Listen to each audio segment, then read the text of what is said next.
నమస్తే.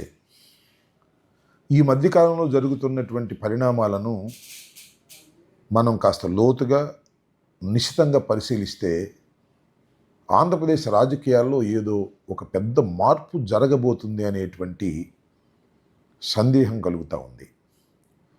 ఈ పరిణామాలు ఏంటి అని ఒక్కొక్కటిగా మనం పరిశీలిద్దాం. ఒకటి, ఈ మధ్యన హఠాత్తుగా నారా లోకేష్ గారిని ఉప ముఖ్యమంత్రిగా తీసుకోవాలని తెలుగుదేశం పార్టీలో డిమాండ్ పెరిగింది. ఆ డిమాండ్ ఏంటంటే బహిరంగంగానే చేస్తున్నారు.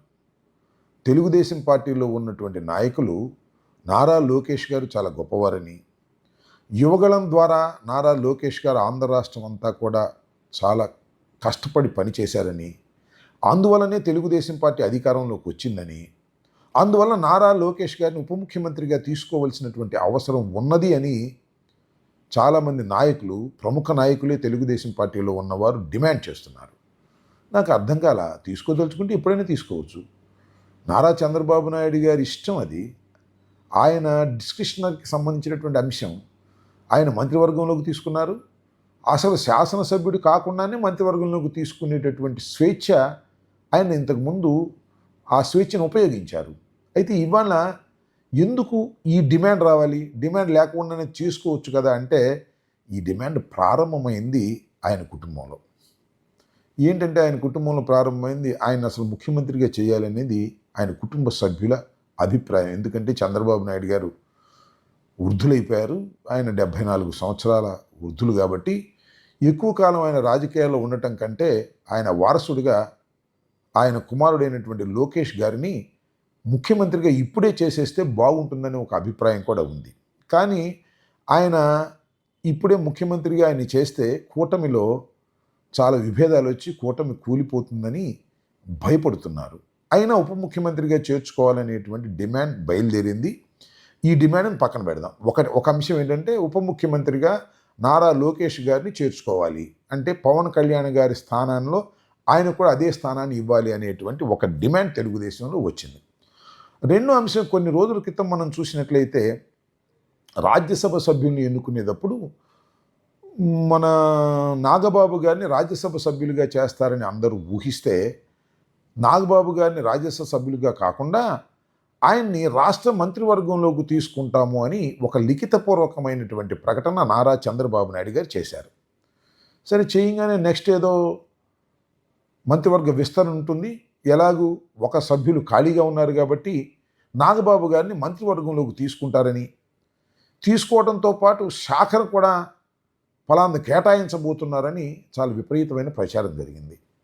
చివరికి ఆ ప్రచారం తర్వాత చాలా క్లియర్గా మన పవన్ కళ్యాణ్ గారు చెప్పారు, ఎమ్మెల్సీగా అయిన తరువాత మాత్రమే ఆయన్ని మంత్రివర్గంలోకి తీసుకుంటారు, తీసుకోవటం మాత్రం ఖాయము అని. అంటే పవన్ కళ్యాణ్ గారు ఉప ముఖ్యమంత్రిగాను ఆయన మంత్రిగాను కొనసాగుతారా అనేది ఇక్కడ ప్రశ్న.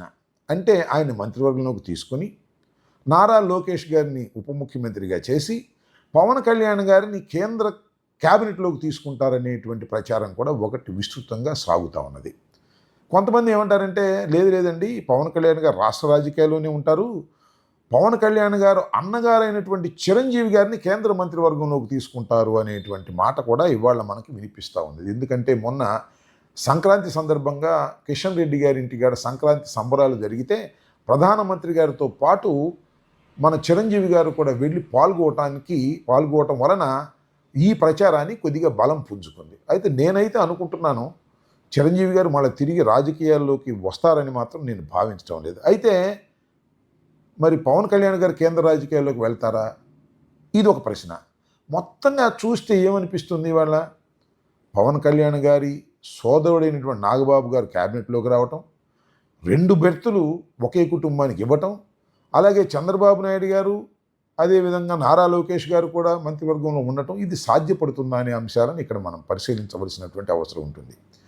నారా లోకేష్ గారు అయితే తప్పనిసరిగా మంత్రివర్గంలో ఉన్నారు కాబట్టి ఉప ముఖ్యమంత్రి just it is a promotion. పైగా ఉప ముఖ్యమంత్రికి పెద్ద విలువేమీ లేదనే మాట నేను చెప్పినటువంటి మాట కాదు. ఇది రాధాకృష్ణ గారు ఆంధ్రజ్యోతి అధిపతులు వారే చాలా స్పష్టంగా చెప్పారు, రాజ్యాంగపరమైన పదవి కాదు అని. నిజంగా కూడా అది రాజ్యాంగ పరమైన పదవి కాదు. మేము వైఎస్ఆర్ కాంగ్రెస్ పార్టీ అధికారంలో ఉన్నప్పుడు 5గురు ఉప ముఖ్యమంత్రులు ఉన్నారు.